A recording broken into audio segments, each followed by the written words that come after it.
नमस्कार दोस्तों हिंदी साहित्य की सीरीज में आप सभी का स्वागत है। और हम लोग बात कर रहे थे हिंदी साहित्य के इतिहास ग्रंथों को लेकर। इतिहास ग्रंथों में गारसादे तोसी और ठाकुर शिव सिंह सेंगर, इन दोनों के बारे में कल हम बात कर चुके थे। अब आज जिस इतिहास ग्रंथ की मैं बात कर रहा हूँ, जिस इतिहासकार की मैं बात कर रहा हूँ, सबसे पहला जो ग्रंथ लिखा गया वो गारसादे तोसी के द्वारा लिखा गया। दूसरा इतिहास ग्रंथ लिखा गया दोस्तों ठाकुर शिव सिंह सेंगर के द्वारा।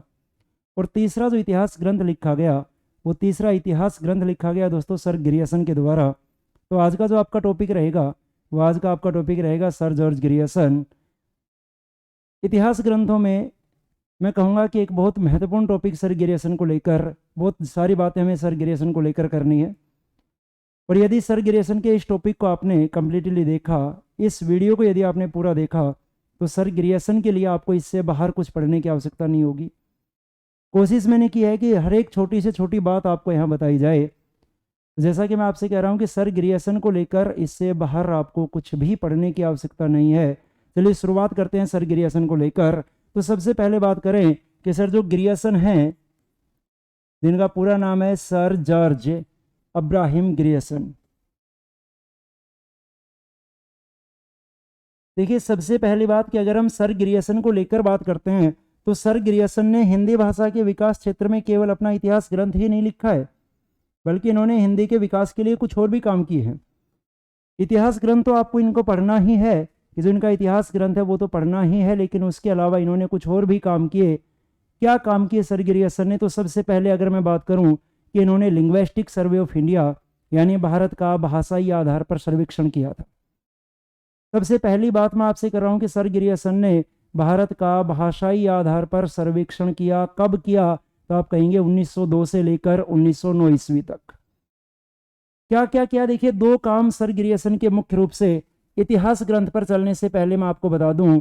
वैसे यदि आप देखते हैं तो सर ग्रियर्सन ने हिंदी भाषा के विकास के क्षेत्र में तीन मुख्य काम किए हैं, जिनमें से एक तो हिंदी साहित्य के इतिहास ग्रंथ की रचना इन्होंने की। इसके अलावा दो और काम इन्होंने किए। कौन कौन से काम किए? कि एक तो इन्होंने 1902 से लेकर 1919 ईस्वी तक, 1902 से लेकर 1919 लिख दिया मैंने गलती से दोस्तों, 1909 है। 1902 से लेकर 1909 ईस्वी तक लगातार 7 सालों तक भारतीय भाषाओं का सर्वेक्षण किया, या मैं कहूं कि भाषाई आधार पर भारत का सर्वेक्षण किया इन्होंने। भाषाई आधार पर भारत का सर्वेक्षण, लिंग्विस्टिक सर्वे ऑफ इंडिया, जिसे मैंने कहा भाषाई आधार पर भारत का सर्वेक्षण इन्होंने किया है लगातार 7 सालों तक, 1902 से लेकर 1909 ईस्वी तक। क्या किया दोस्तों? Linguistic survey of India. Linguistic survey यानी भाषाई आधार पर सर्वे किया था, भाषाई आधार पर सर्वेक्षण किया था भारत का। हिंदी भाषा के क्षेत्र में इनका एक महत्वपूर्ण योगदान माना जाता है। तो सबसे पहला प्रश्न यदि आपसे पूछा जाए कि भाषाई आधार पर भारत का सर्वेक्षण किसके द्वारा किया गया, तो दोस्तों आपका आंसर होगा सर जॉर्ज अब्राहम ग्रियर्सन। कब से कब तक किया? तो आप लोग कहेंगे 1902 से लेकर 1909 ईस्वी तक। दूसरा काम जो इन्होंने एक महत्वपूर्ण काम किया, वो दूसरा काम इन्होंने किया कि जो तुलसीदास जी थे, उन तुलसीदास जी का इन्होंने वैज्ञानिक तरीके से अध्ययन किया था।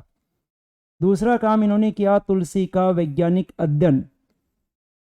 तुलसी का वैज्ञानिक अध्ययन, इन्होंने तुलसीदास जी पर 12 निबंध लिखे।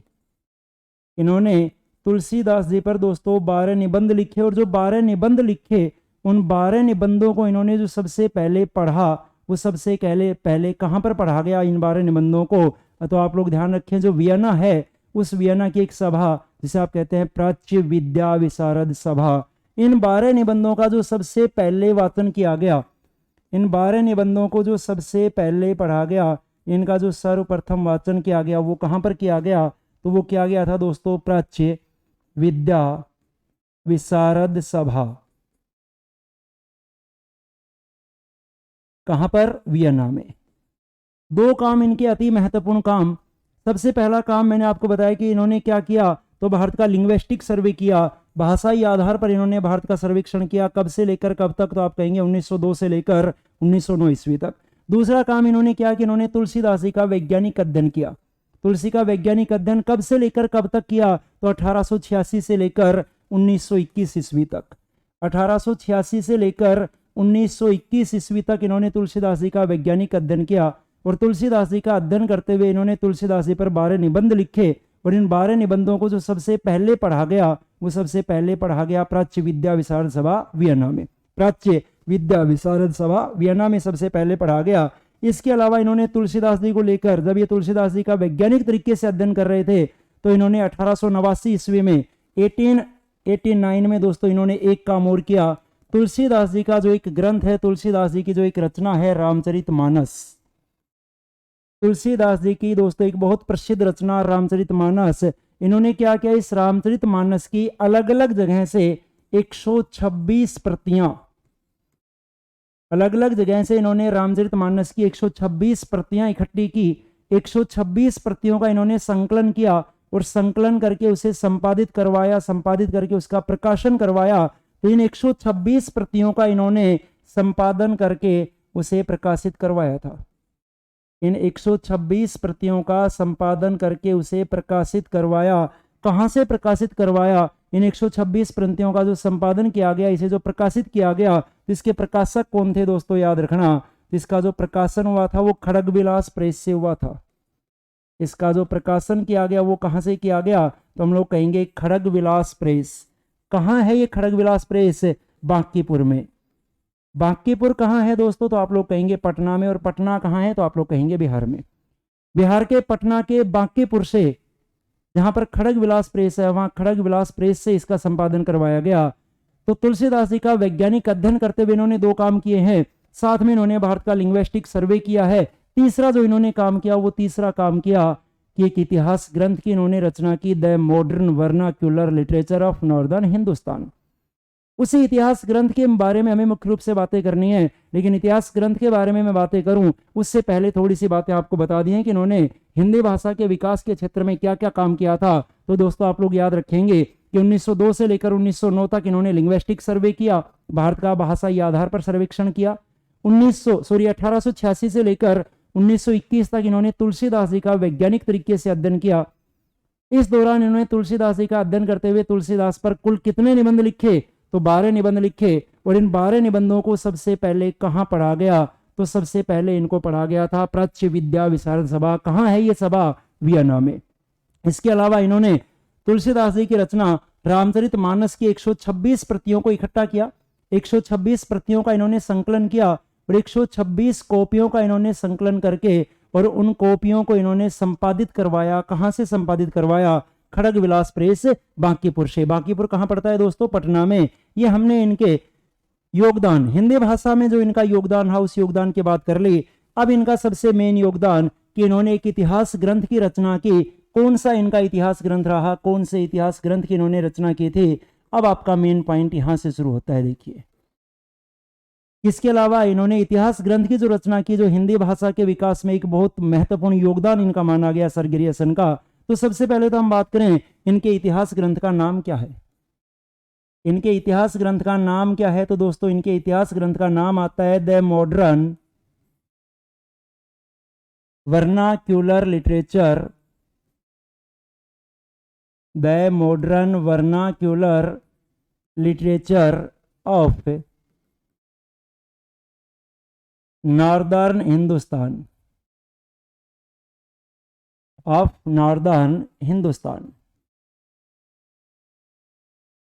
ये दोस्तों इनके इतिहास ग्रंथ का नाम, the modern vernacular literature of northern Hindustan. Hindi में जिसे आप कहेंगे, इसके हिंदी अर्थ की अगर मैं बात करता हूं इस इतिहास ग्रंथ की, जो आपके सामने लिखा हुआ है अंग्रेजी भाषा में, the modern vernacular literature of northern Hindustan.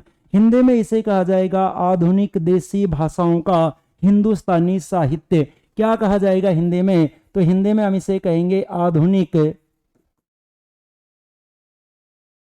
देसी भाषाओं का, हिंदी में दोस्तों हम इसे कहेंगे आधुनिक देसी भाषाओं का हिंदुस्तानी साहित्य, the modern vernacular literature of northern Hindustan. ये जो इन्होंने इतिहास ग्रंथ की रचना की, इस इतिहास ग्रंथ की पूरी डिटेल अब मैं आपको पढ़ाने जा रहा हूं। तो क्या है ये इतिहास ग्रंथ, क्या क्या डिटेल आपको इसके बारे में पढ़ लेनी चाहिए। तो ध्यान रखना कि जब इन्होंने ये इतिहास ग्रंथ लिखा, the modern vernacular literature of northern Hindustan, तो हिंदी के एक विद्वान जिनका नाम आता है डॉक्टर किशोरीलाल गुप्त। डॉक्टर किशोरीलाल गुप्त ने इनके बारे में कहा कि हिंदी साहित्य का यदि सबसे पहले इतिहास किसी के द्वारा सही अर्थों में लिखा गया है तो वो सही अर्थों में सर गिरियसन के द्वारा लिखा गया है। ध्यान रखना, ये कथन किसने कहा है, किसके बारे में कहा है? तो दोस्तों डॉक्टर किशोरीलाल गुप्त ने कहा है। किसके बारे में कहा है? सर गिरियसन के बारे में कहा। क्या कहा सर गिरियसन के बारे में डॉक्टर किशोरीलाल गुप्त ने? देखिए डॉक्टर किशोरीलाल गुप्त के अनुसार, एक एक पॉइंट जो मैं आपको बता रहा हूं, एक एक पॉइंट आपके लिए महत्वपूर्ण है, एक एक पॉइंट पे आपको ध्यान रखना चाहिए। डॉक्टर किशोरीलाल गुप्त के अनुसार सच्चे अर्थों में, सही अर्थों में, किशोरीलाल गुप्त के अनुसार सच्चे अर्थों में हिंदी साहित्य का सर्वप्रथम इतिहास, हिंदी साहित्य का सर्वप्रथम इतिहास सर गिरियसन के द्वारा लिखा गया। ये बात कही है डॉक्टर किशोरीलाल गुप्त ने, सर गिरियसन द्वारा लिखा गया। ध्यान रखेंगे दोस्तों, किसका कथन है? तो आप लोग कहेंगे डॉक्टर किशोरीलाल गुप्त का कथन है। क्या कहा था डॉक्टर साहब ने? डॉक्टर साहब ने कहा कि यदि सही अर्थों में, यदि सच्चे अर्थों में किसी ने हिंदी साहित्य का पहला इतिहास लिखा है तो वो सर गिरियसन ने लिखा है। इनका जो इतिहास ग्रंथ है, इस इतिहास ग्रंथ का दोस्तों जो प्रकाशन हुआ, वो प्रकाशन कहां से हुआ, प्रकाशन किसने किया, ये भी देख लें। प्रकाशन किसने किया, प्रकाशन कब किया, साथ में ये भी देखें। तो इस इतिहास ग्रंथ का जो प्रकाशन किया गया वह the Royal Asiatic Society of Bengal के द्वारा किया गया था। किसके द्वारा किया गया? The Royal Asiatic Society, the Royal Asiatic Society of Bengal, the Royal Asiatic Society of Bengal के द्वारा दोस्तों इस ग्रंथ का प्रकाशन किया गया। कब किया गया? मेन बात आती है कि इसका प्रकाशन कब किया गया। तो देखिए इसका प्रकाशन जो हुआ है वो दो बार हुआ है, एक बार 1888 में और एक बार 1889 में। मैंने कहा इसका प्रकाशन दो बार हुआ, एक बार 1888 ईस्वी में और एक बार इसका प्रकाशन हुआ 1889 ईस्वी में। क्या मुद्दा है, दो बार क्यों कह रहा हूं मैं? तो देखिए 1888 ईस्वी में जब इस ग्रंथ का प्रकाशन हुआ था तो ये जो सोसाइटी है द रॉयल एशियाटिक सोसाइटी, इस सोसाइटी के द्वारा एक पत्रिका निकाली जाती थी। उस पत्रिका के अंक के रूप में छपा था। 1888 में जब ये छपा तो पत्रिका के एक अंक के रूप में छपा। आपने देखा होगा कई बार कि कई पत्रिकाओं में विशेष अंक निकाले जाते हैं। विशेष अंक जो किसी एक विशेष डे के दिन, किसी विशेष वार को निकाले जाते हैं। तो सबसे पहले 1888 ईस्वी में ग्रंथ छपा था रॉयल एशियाटिक सोसाइटी की। इस पत्रिका के विशेष अंक के रूप में छपा था, लेकिन 1889 ईस्वी में इसे एक स्वतंत्र इतिहास ग्रंथ के रूप में प्रकाशित किया गया। 1889 में 1889 में इसे प्रकाशित किया गया। किस रूप में? एक स्वतंत्र इतिहास ग्रंथ के रूप में इसे प्रकाशित किया गया। अगर आपसे कभी भी पूछा जाए कि इस सर ग्रियर्सन के ग्रंथ का पहली बार प्रकाशन कब हुआ, तो दोस्तों याद रखेंगे कि इसका जो पहली बार प्रकाशन हुआ है वो पहली बार प्रकाशन 1888 ईस्वी में हुआ है। दूसरी बार जो इसका प्रकाशन हुआ है वो 1889 ईस्वी में हुआ है। 1888 में एक पत्रिका के विशेष अंक के रूप में आया, जबकि 1889 में एक स्वतंत्र पुस्तक के रूप में आया। यहां तक की बातें आपको समझ में आ गई होंगी। स्क्रीन को आप एक बार कैप्चर कर लीजिए, सारी चीजें एक बार आपको समझा दूं, उसके बाद फिर दोबारा से एक एक पॉइंट पर चर्चा करते हुए चलेंगे। एक बार दोबारा से सारी को रिपीट करूंगा, एक बार आप थोड़ा सा समझ लीजिए इसे, हल्के से तौर पर एक बार समझते हुए चलें। चलिए अगले पेज पर बात करें। यहां तक की बातें हो गई। प्रकाशन कब हुआ, किसके द्वारा हुआ? The Royal Asiatic Society of Bengal के द्वारा इसका प्रकाशन किया गया था, एक बार 1888 में, एक बार 1889 में। अगर मूल भाषा की हम बात करें, ये जो ग्रंथ है कि ये ग्रंथ किस भाषा में लिखा गया, तो ध्यान रखेंगे आप लोग कि इस ग्रंथ की जो मूल भाषा है वो मूल भाषा दोस्तों अंग्रेजी है। जैसा कि आपको इसके नाम से ही पता लग रहा है कि मूल रूप से अंग्रेजी भाषा में लिखा गया है। The modern vernacular literature of northern Hindustan अंग्रेजी भाषा में लिखा गया, टाइटल ही अंग्रेजी भाषा में दिया गया है। जब ये सर ग्रियर्सन के द्वारा लिखा गया तो सर ग्रियर्सन के द्वारा मूल रूप से अंग्रेजी भाषा में लिखा गया था, लेकिन आगे चलकर इसका हिंदी अनुवाद भी किया गया। आगे चलकर इसका हिंदी अनुवाद किया गया। किसके द्वारा किया गया? इसका हिंदी अनुवाद किया गया दोस्तों डॉक्टर किशोरीलाल गुप्त द्वारा। अभी मैंने आपको किशोरीलाल गुप्त के बारे में बताया। किशोरीलाल गुप्त ने कहा था कि सर ग्रियर्सन ने सच्चे अर्थों में हिंदी साहित्य का पहला इतिहास लिखा। इन्हें डॉक्टर किशोरीलाल गुप्त ने 1957 में इसका हिंदी अनुवाद किया था। किस नाम से किया? तो नाम रहेगा हिंदी साहित्य का प्रथम इतिहास। कब किया गया दोस्तों? 1957 ईस्वी में। किस नाम से किया गया इसका हिंदी अनुवाद? तो दोस्तों इसका हिंदी अनुवाद किया गया हिंदी साहित्य का प्रथम इतिहास। हिंदी साहित्य का प्रथम इतिहास, इस नाम से इसका हिंदी अनुवाद किया गया। हिंदी अनुवाद जो इसका प्रकाशित हुआ, इस हिंदी अनुवाद के प्रकाशक कौन थे? ये कहां से प्रकाशित हुआ है? तो अब देखें कि इसके प्रकाशक कौन हैं। तो इसके प्रकाशक थे दोस्तों हिंदी प्रचारक पुस्तकालय, हिंदी प्रचारक पुस्तकालय वाराणसी। कहां से प्रकाशित हुआ? तो आप लोग कहेंगे हिंदी प्रचारक पुस्तकालय वाराणसी से प्रकाशित हुआ था। यहां पर मैंने आपसे बात की है कि ये जो ग्रंथ है, इस ग्रंथ की जो मूल भाषा हुआ करती दोस्तों, मूल भाषा अंग्रेजी हुआ करती। बाद में आगे चलकर डॉक्टर किशोरीलाल गुप्त ने इसका हिंदी अनुवाद किया था। डॉक्टर किशोरीलाल गुप्त ने दोस्तों इसका हिंदी अनुवाद किया था। किस नाम से किया था? हिंदी साहित्य का प्रथम इतिहास नाम से। कब किया था? तो आप कहेंगे 1957 में। कहां से प्रकाशित हुआ? हिंदी प्रचारक पुस्तकालय वाराणसी से प्रकाशित हुआ था। ये मैंने बात कर ली इसकी दोनों की भाषाओं को लेकर। अच्छा, एक बात और ध्यान रखें कि ये जो ग्रंथ है सर गिरियसन का ग्रंथ, इस ग्रंथ में इन्होंने पहली बार काल विभाजन का प्रयास किया है। अगले पेज पर बात करूंगा, आप एक बार जल्दी से पेज को कैप्चर कीजिए।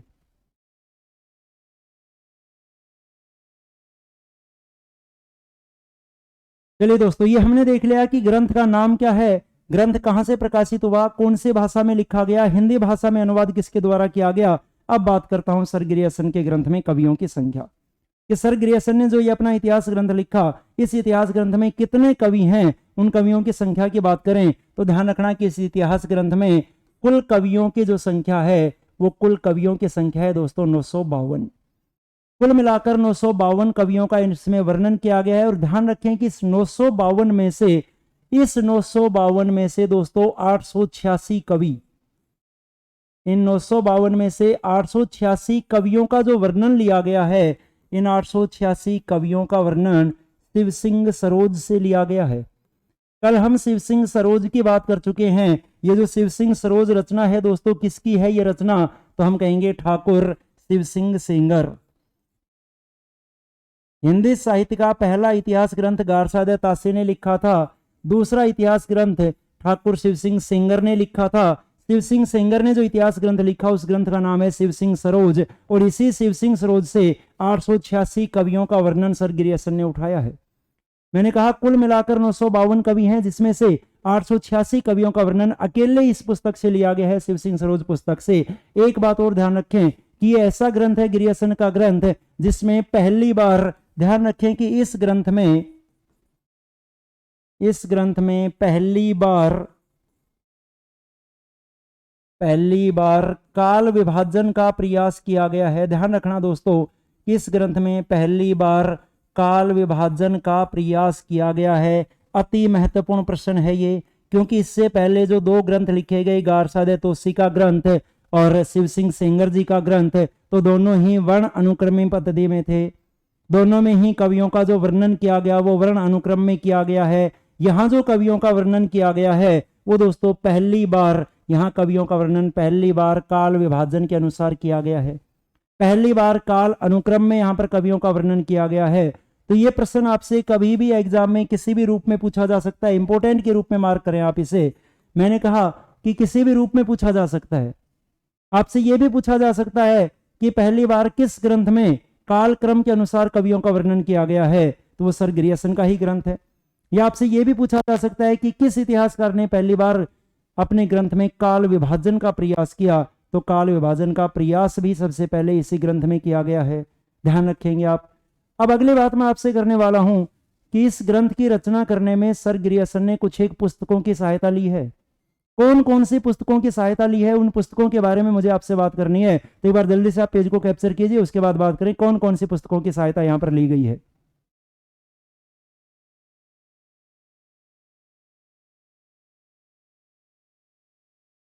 चलिए अगले पेज पर बात करते हैं। अगले पेज पर जो मैं आपसे बात कर रहा हूं कि इस इतिहास ग्रंथ की रचना करने में सर गिरियसन ने कुछ एक पुस्तकों की सहायता ली। कौन कौन सी पुस्तकें हैं जिनकी मदद ली गई? ऐसी पुस्तकें जिनकी मदद ली गई है, देखो ऐसी पुस्तकें जिनकी सहायता ली गई, जिनकी मदद ली गई इस ग्रंथ की रचना करने में। 5 पुस्तकों के नाम आपको विशेष रूप से याद रखने हैं। मैंने कहा 5 पुस्तकों के नाम आपको विशेष रूप से याद रखने हैं। कौन कौन सी 5 पुस्तकें देखें, एक पंक्ति में आपको बता रहा हूं याद करने के लिए, बड़ी आसानी से याद कर लेंगे आप। एक पंक्ति जो मैंने बोर्ड पर लिखी है कि शिव सिंह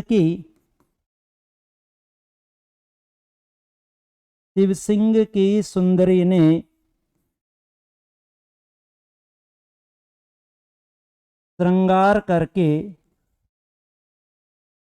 विचित्र राग सुनाया। मैंने कहा शिव सिंह की सुंदरी ने श्रृंगार करके विचित्र राग सुनाया। ये लाइन आपको याद रखनी है। शिव सिंह की सुंदरी ने श्रृंगार करके विचित्र राग सुनाया। कौन कौन सी रचनाएं बनेंगी? सबसे पहला शब्द आपके सामने आया शिव सिंह। इस शिव सिंह शब्द से दोस्तों सबसे पहली रचना याद रखेंगे, शिव सिंह सरोज। कौन सी पुस्तक की सहायता ली गई है? तो आप लोग कहेंगे शिव सिंह सरोज, सबसे पहली पुस्तक। दूसरा शब्द आपके सामने आ रहा है दोस्तों सुंदरी। इस सुंदरी शब्द से आपको याद रखना है पुस्तक का नाम सुंदरी तिलक। दूसरी पुस्तक दोस्तों सुंदरी तिलक। तीसरी रचना आपके सामने आ रही है, नाम आपके सामने जो लाइन में आ रहा है वो आ रहा है दोस्तों श्रृंगार शब्द। इस श्रृंगार शब्द से आप याद रखेंगे श्रृंगार संग्रह। इस श्रृंगार शब्द से आप याद रखेंगे श्रृंगार संग्रह। यह आपके सामने तीसरी पुस्तक का नाम श्रृंगार संग्रह। चौथा शब्द जो आपके सामने आया, वो चौथा शब्द दोस्तों आपके सामने आया विचित्र। इस विचित्र से आप याद रखेंगे विचित्र उपदेश। इस विचित्र से आपको याद रखना है विचित्र उपदेश। और पांचवा शब्द आपके सामने आ रहा है दोस्तों राग। इस राग शब्द से आप पुस्तक का नाम याद रखेंगे राग कल्पद्रुम। राग कल्पद्रुम। दोस्तों ये 5 वो किताबें हैं, ये 5 वो पुस्तकें हैं जिन पुस्तकों की यहां पर सहायता ली गई है। कौन कौन सी? सबसे पहले मैंने कहा कि एक पंक्ति, एक लाइन आपको याद रखनी है कि शिव सिंह की सुंदरी ने श्रृंगार करके विचित्र राग सुनाया। शिव सिंह शब्द से बनेगा शिव सिंह सरोज, पुस्तक का नाम है। सुंदरी शब्द से बनेगा सुंदरी तिलक। श्रृंगार शब्द से बनेगा श्रृंगार संग्रह। विचित्र शब्द से बनेगा विचित्र उपदेश। और राग शब्द से बनेगा राग कल्पद्रुम। साथ में एक बात और बता दूं आपको कि ये जो पुस्तकें हैं, इन पुस्तकों के राइटर कौन हैं, इन पुस्तकों के रचनाकार कौन हैं। तो जो शिव सिंह सरोज लिखी गई, ये किसके द्वारा दोस्तों, इसके रचनाकार कौन है? तो आप लोग कहेंगे ठाकुर शिव सिंह सेंगर। 2-3 बार मैं आपसे जिक्र कर चुका हूं, बार बार बताने की आवश्यकता नहीं है। ये जो पुस्तक लिखी गई है किसके द्वारा? ठाकुर शिव सिंह सेंगर के द्वारा। दूसरी पुस्तक आपके सामने आ रही है सुंदरी तिलक। ये सुंदरी तिलक पुस्तक के रचनाकार कौन है? तो दोस्तों इसके रचनाकार हैं हरिश्चंद्र। ये भारतेंदु हरिश्चंद्र मत मान बैठना, ये अलग हरिश्चंद्र जी हैं। तीसरी पुस्तक आपके सामने आ रही है श्रृंगार संग्रह। इस पुस्तक के जो रचनाकार हैं वो इसके रचनाकार हैं दोस्तों सरदार कवि। श्रृंगार संग्रह के रचनाकार सरदार कवि। अगली पुस्तक का नाम आपके सामने विचित्र उपदेश।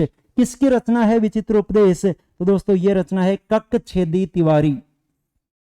किसकी रचना है? आप लोग कहेंगे ककछेदी तिवारी की रचना है। और लास्ट पुस्तक जो आपके सामने दी गई है राग कल्पद्रुम, इसके दोस्तों रचनाकार कौन हैं? तो इसके रचनाकार हैं कृष्णानंद व्यास।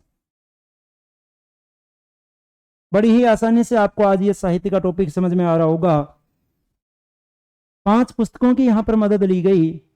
शिव सिंह सरोज जिसके रचनाकार हैं ठाकुर शिव सिंह सेंगर। सुंदरी तिलक जिसके रचनाकार हैं हरिश्चंद्र जी। श्रृंगार संग्रह के रचनाकार सरदार कवि। विचित्र उपदेश के रचनाकार ककछेदी तिवारी। और राग कल्पद्रुम के रचनाकार कृष्णानंद व्यास।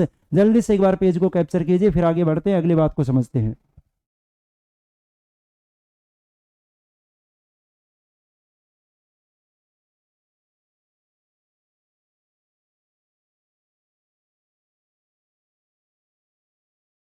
चलिए दोस्तों अगले पॉइंट पर बात करें, अगले पेज पर बात करें।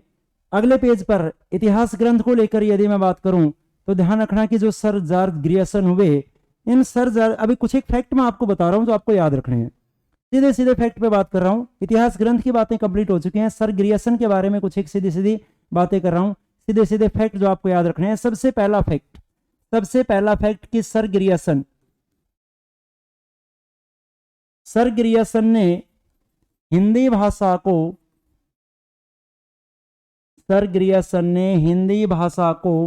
अंग्रेजों द्वारा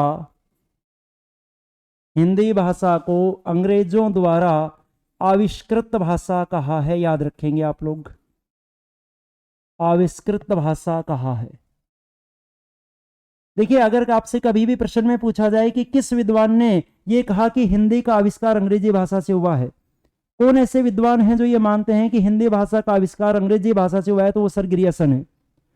सर ग्रियर्सन ने कहा कि हिंदी का जो आविष्कार हुआ है वो अंग्रेजी भाषा से हुआ है। इन्होंने हिंदी भाषा को अंग्रेजी भाषा द्वारा आविष्कृत भाषा माना है। एक फैक्ट तो आपको ये याद रखना है।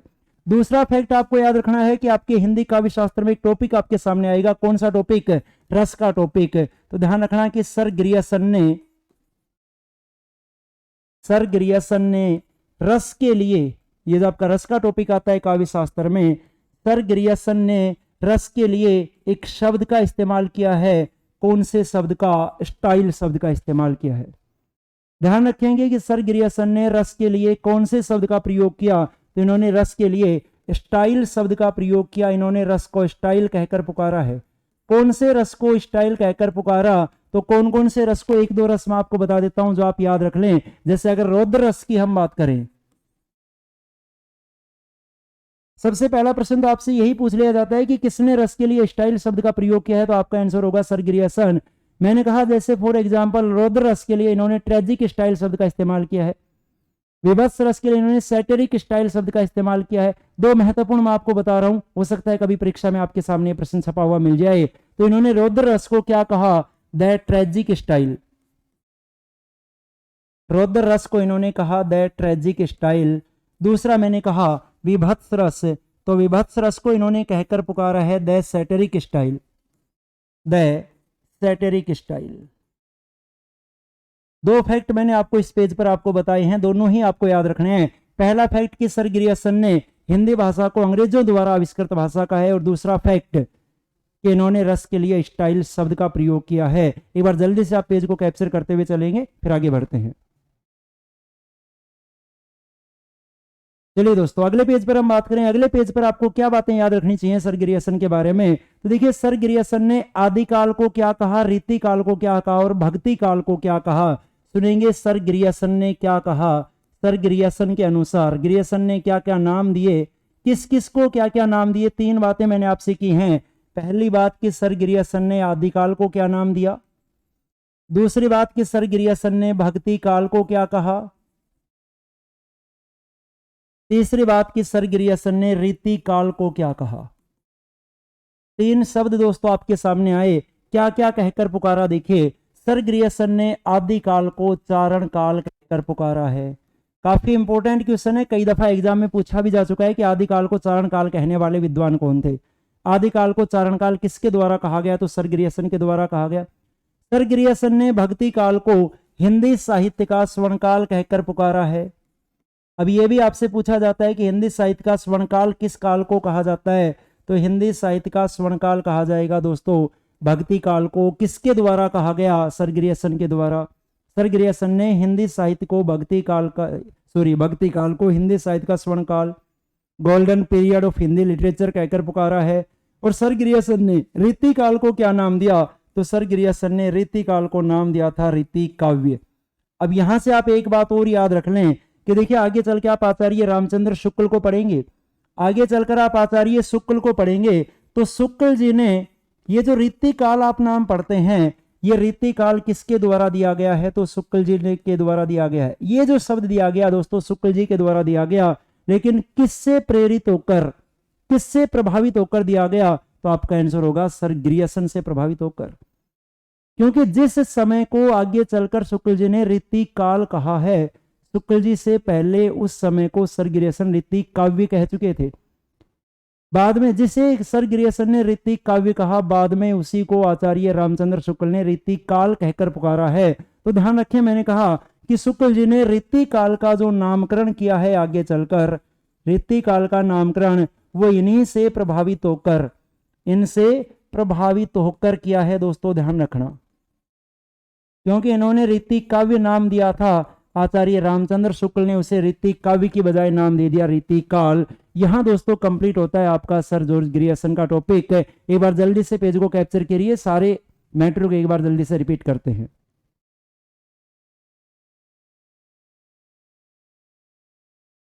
चलिए देखिए एक बार शुरू से लेकर आखिर तक जितने भी बातें आपने सर ग्रियर्सन को लेकर पढ़ी हैं, क्या क्या आपने सर ग्रियर्सन को लेकर पढ़ा। तो सबसे पहली बात आपको बताई गई सर ग्रियर्सन के अनुसार क्या क्या पढ़ा है, सारी को हल्के में से देखते हुए चलें कि इन्होंने हिंदी भाषा के क्षेत्र में 3 विकास कार्य किए। सबसे पहला कार्य लिंग्विस्टिक सर्वे ऑफ इंडिया, कब से कब तक, 1902 से लेकर 1909 ईस्वी तक भारत का भाषाई आधार पर सर्वेक्षण किया।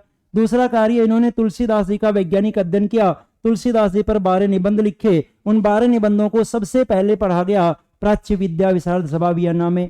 इसके अलावा और काम जो इन्होंने किया था कि तुलसीदास जी की जो रचना है रामचरितमानस, इस रामचरितमानस की 126 कॉपियों को संकलित करके उन्हें 126 कॉपियों को संकलित करके उनका संपादन करवाया। ये संपादन कहां से करवाया दोस्तों, तो ये संपादन करवाया गया था खड़ग विलास प्रेस से। खड़ग विलास प्रेस कहां पर है, बांकीपुर में है।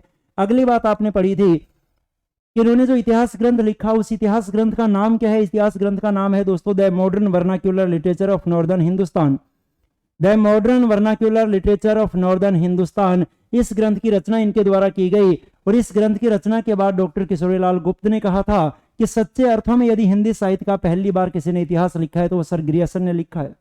इस ग्रंथ का जो प्रकाशन हुआ वो प्रकाशन the Royal Asiatic Society of Bengal से हुआ। कब हुआ, 2 बार हुआ। एक बार 1888 में इस पत्रिका के विशेष अंक के रूप में आया और एक बार 1889 में एक स्वतंत्र इतिहास ग्रंथ के रूप में सामने आया।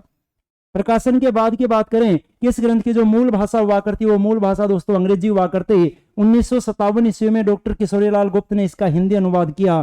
किस नाम से किया, हिंदी साहित्य का प्रथम इतिहास के नाम से किया। कहां से प्रकाशित हुआ, हिंदी प्रचारक पुस्तकालय वाराणसी से प्रकाशित हुआ था। अगली बात जो आपने समझी, इस ग्रंथ में कुल कवियों की संख्या 952 है, जिसमें से 886 कवि कहां से लिए गए, तो हम कहेंगे शिव सिंह सरोज।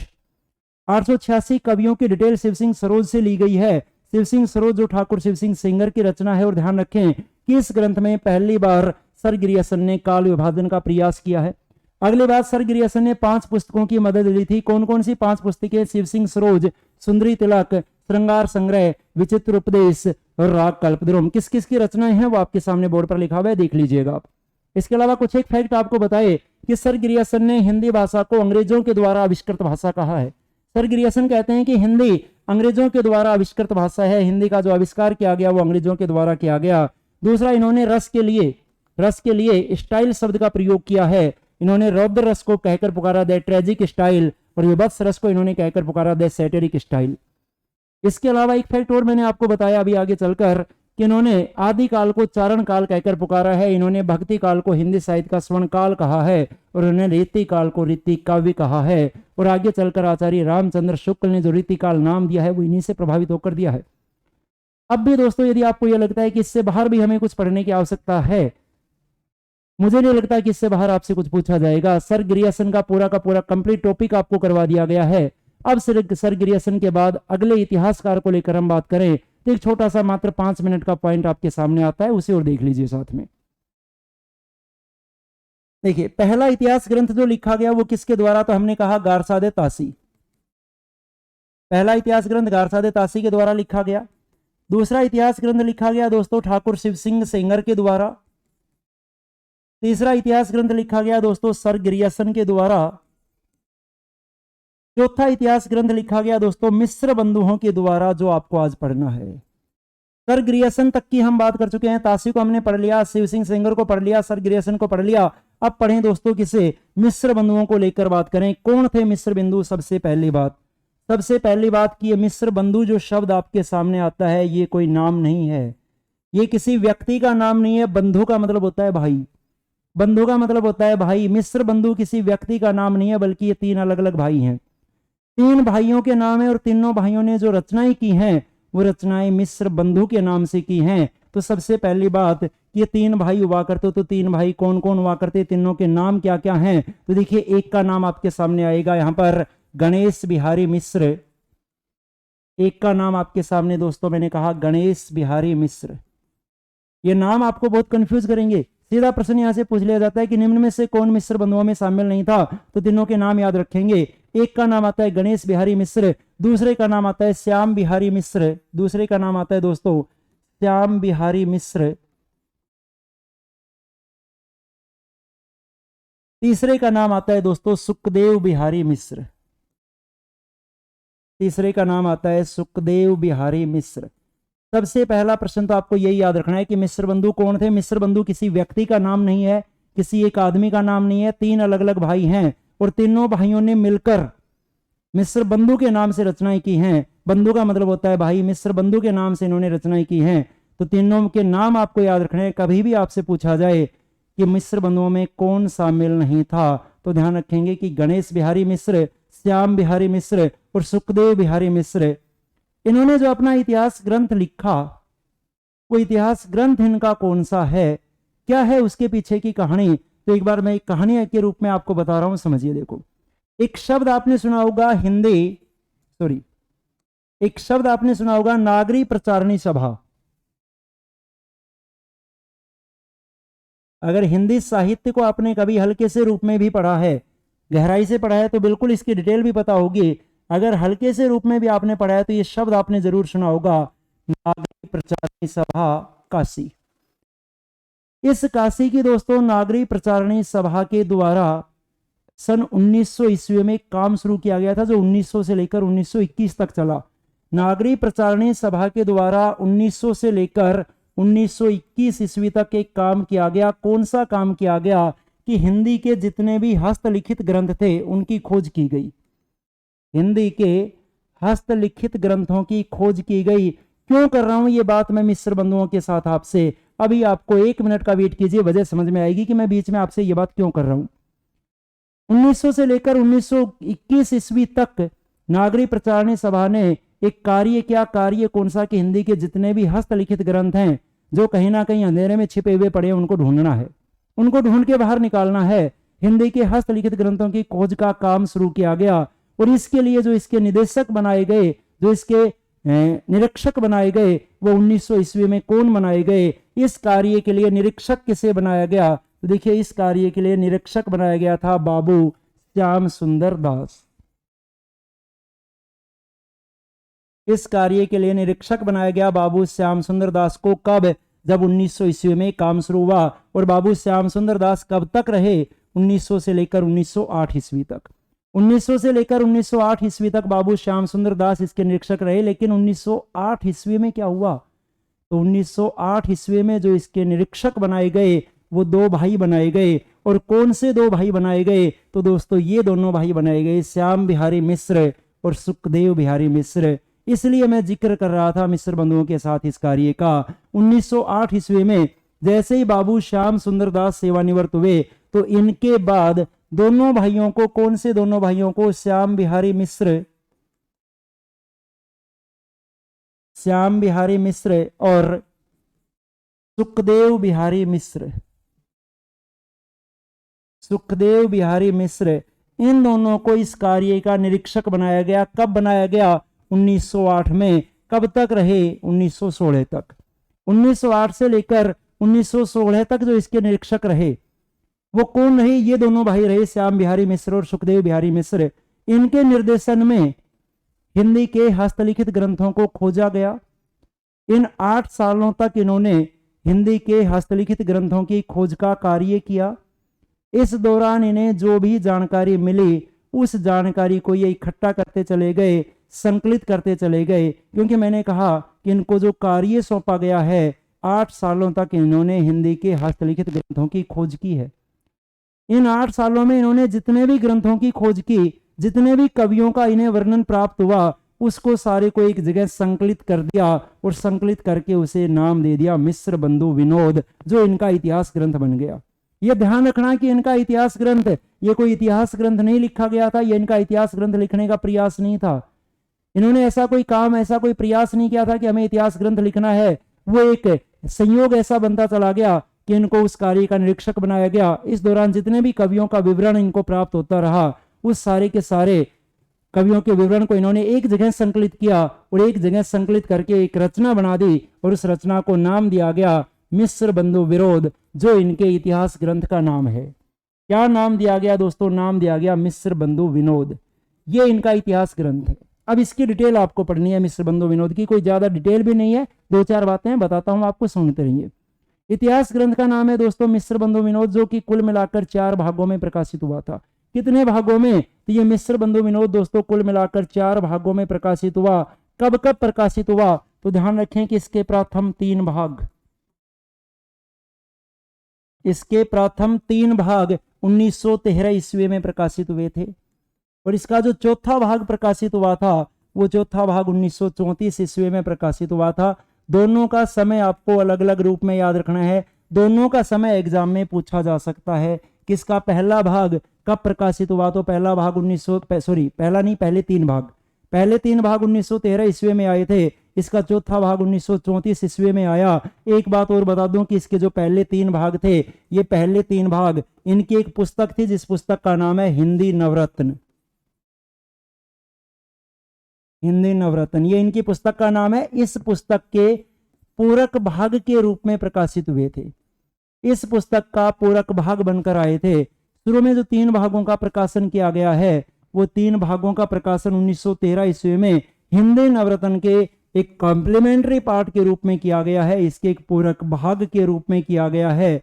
ये जो इनकी पुस्तक है हिंदी नवरत्न, इसकी भी मैं बात करूंगा आपसे थोड़ी देर बाद बात करूंगा। पहली बार मिस्र बंधु विनोद की जो भी कहानी है वो आपको बता दूं। तो 1913 ईस्वी में इसके 3 भाग आए जो कि हिंदी नवरत्न पुस्तक का पार्ट बनकर आए। इसका चौथा भाग आया 1934 में।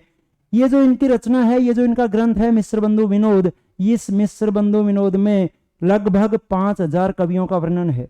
कवियों की संख्या कितनी है? तो आप लोग कहेंगे इसमें कितने कवि हैं? तो कवि हैं दोस्तों लगभग 5000।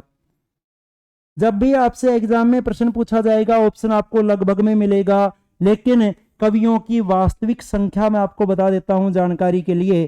किसमें कवियों की वास्तविक संख्या कितनी है? इसमें कवियों की वास्तविक संख्या है दोस्तों 4591 लगभग, जिसे मैं 5000 कहकर बुला रहा हूं। वास्तविक जो संख्या है वो 4591 है। ये आपको याद रखना है दोस्तों मिस्र बंधु विनोद के बारे में, कि मिस्र बंधु विनोद के बारे में क्या क्या बातें आपको याद रखनी है। मैंने कहा कि मिस्र बंधु विनोद 3 भाई थे। सबसे पहली बात, मिस्र बंधु कौन कौन 3 भाई थे? गणेश बिहारी मिश्र, श्याम बिहारी मिश्र और सुखदेव बिहारी मिश्र। दूसरी बात कि इन्होंने जो अपना इतिहास ग्रंथ लिखा है वो क्यों लिखा है, किस प्रकार लिखा गया? तो जो नागरी प्रचारणी सभा हुआ करती, काशी की नागरी प्रचारणी सभा, इसने 1900 से लेकर 1921 ईस्वी तक हिंदी के हस्तलिखित ग्रंथों को खोजने का काम किया था। जब इस काम को शुरू किया गया तो 1908 में बाबूर श्याम सुंदर दास को इसका निरीक्षक बनाया गया, जो 1900 से लेकर 1908 तक रहे। 1908 में श्याम बिहारी मिश्र और सुखदेव बिहारी मिश्र को इसका निरीक्षक बनाया गया, जो 1908 से लेकर 1916 तक रहे।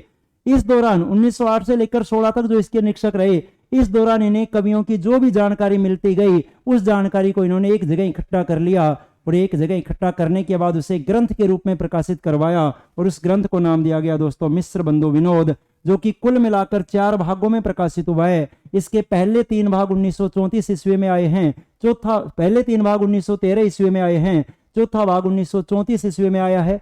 पहले 3 भाग आए थे वो हिंदी नवरत्न जो इन्हीं की पुस्तक है, उस पुस्तक का पूरक भाग बनकर आए थे। इसमें लगभग 5000 कवियों का वर्णन है। कवियों की जो वास्तविक संख्या है वो वास्तविक संख्या है 4591। अब मैं आपको एक बार बता दूं ये हिंदी नवरत्न जो इनकी पुस्तक है इसके बारे में। देखिए जो इनकी पुस्तक है हिंदी नवरत्न, इस पुस्तक में इन्होंने हिंदी के 9 कवियों को नवरत्न की उपाधि दी है। हिंदी नवरत्न क्या है ये पुस्तक? तो मैंने कहा कि इस पुस्तक में इन्होंने हिंदी के 9 कवियों को नवरत्न की उपाधि दी है। हिंदी के 9 कवि हैं, उन 9 कवियों को इन्होंने नवरत्न कहकर पुकारा है। 9 कवियों को नवरत्न की उपाधि दी थी। इसमें 9 कवियों का वर्णन है। जैसे मिस्र बंधु विनोद में 5000 कवियों का वर्णन है, इस हिंदी नवरत्न में 9 कवियों का वर्णन है। 9 कवियों को नवरत्न की उपाधि दी गई है। 9 कवि कौन कौन से हैं याद रखना, नाम मैं आपके सामने लिख देता हूं, नाम आपको याद करने हैं। नवरत्न में कौन कौन से कवि थे? तो देखिए तुलसीदास, दूसरे कवि दोस्तों सूरदास, तीसरे कवि दोस्तों केशवदास। 3 आपको याद हो गए होंगे, 3 तो मैंने दास बता दिया आपको, तुलसी जिनके नाम के साथ में दास लगा हुआ है, तुलसीदास, सूरदास, केशवदास। इसके अलावा देव, बिहारी, मतीराम, कबीर, भूषण और चंद्रबरदाई। 6 कौन से बच गए? तो मैंने कहा देव, अगला बिहारी, अगला मतीराम, अगला कौन सा बच गया दोस्तों? कबीर।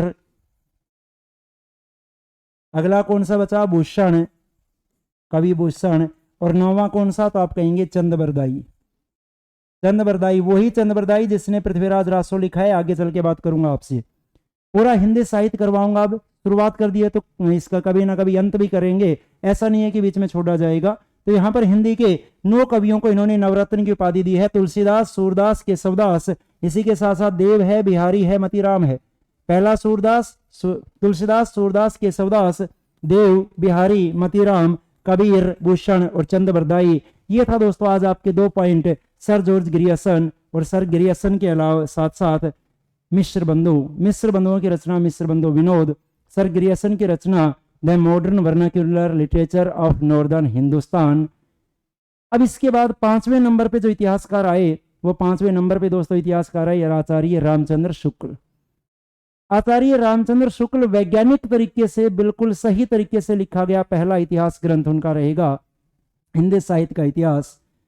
इसके अलावा और भी ग्रंथ काफी लिखे गए। आचार्य हजारी प्रसाद द्विवेदी के भी आपको 2-3 रचनाएं हैं जो आपको पढ़नी है। तो कल अब शुरुआत करेंगे आचार्य रामचंद्र शुक्ल को लेकर, और उम्मीद करता हूं कि चीजें आपको समझ में आ रही होंगी। किसी भी प्रकार की यदि आपका कोई भी डाउट रहता है तो आप कमेंट कीजिएगा, आपको आंसर दिया जाएगा। और अगर आपको वीडियो अच्छी लग रही है तो प्लीज ज्यादा से ज्यादा अपने दोस्तों के पास शेयर कर दीजिए, फैला दीजिए इसे ज्यादा से ज्यादा। धन्यवाद दोस्तों, कल मिलेंगे आचार्य रामचंद्र शुक्ल के साथ।